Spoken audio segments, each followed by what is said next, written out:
70ഓളം വരുന്ന സഹാബത്തുകൾ അന്ത്യവിശ്രമം കൊള്ളുന്ന ഉഹുദിലാണ്ടിൽ നിൽക്കുന്ന ഉഹുദിലെ ജബൽ ഉർമാത്തിന്റെ ടോപ്പിൽ നിന്നുള്ള കാഴ്ചയാണ്. ജബൽ ഉർമാത്താണ് നബി സല്ലല്ലാഹു അലൈഹി വസല്ലം അമ്പെയ്ത്തുകാരെ നിർത്തിയിട്ടില്ല. ഇവിടുന്ന് ഏത് ഭാഗത്തേക്ക് നോക്കിയാലും കാണാൻ കഴിയും. അന്നത്തെ കാലത്ത് ഇതുപോലെ പരന്ന് കിടക്കുന്ന സ്ഥലമായിരിക്കും.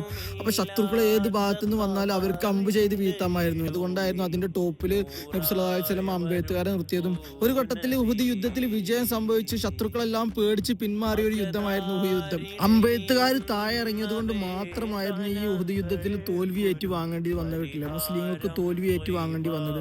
ഒരുപാട് നഷ്ടങ്ങൾ സംഭവിച്ചൊരു യുദ്ധം തന്നെയായിരുന്നു ഉഹുദ് യുദ്ധം. 70ഓളം സഹാബത്തുകൾ വഫാത്തായതും ഒക്കെ ആ ഒരു ഒറ്റ കാരണം കൊണ്ടായിരുന്നിട്ടില്ല. ആ ഒരു വാക്ക് പാലിക്കാത്തത് കൊണ്ട് മാത്രം. അത് തന്നെ ഒരുപാട് കാര്യങ്ങൾ പഠിപ്പിച്ചു തന്നൊരു യുദ്ധം പാടായിരുന്നിട്ടില്ല ഉഹുദ് യുദ്ധം. നബി സല്ലല്ലാഹു അലൈഹി വസല്ലമയ്ക്ക് ഏറ്റവും കൂടുതൽ പരിക്കുകൾ സംഭവിച്ചതും അതുപോലെ നബി സല്ലല്ലാഹു അലൈഹി വസല്ലമയ്ക്ക് ഏറ്റവും ഇഷ്ടപ്പെട്ട ഹംസത്തുൽ ഖറാർ റളിയല്ലാഹു അൻഹു വഫാത്തായതൊക്കെ ഈ യുദ്ധത്തിലായിരുന്നു. ഉഹുദ് മലയിൽ ആ ബാക്ക് സൈഡിലായിട്ടാണ് നബി സല്ലല്ലാഹു അലൈഹി വസല്ലമക്ക് പരിക്കേറ്റ സമയത്ത് കൊണ്ടിരുത്തിയ ഗുഹയും കാര്യങ്ങളൊക്കെ. അതെല്ലാം നിങ്ങൾക്ക് അടുത്ത വീഡിയോയിൽ ഞങ്ങൾക്ക് കാണിച്ചു തരുന്നതാണ്. എല്ലാവർക്കും ഇവിടെ വന്ന് ഈ ചരിത്രങ്ങൾ കാണാൻ അള്ളാഹു തൗഫീഖ് നൽകട്ടെ. ആമീൻ.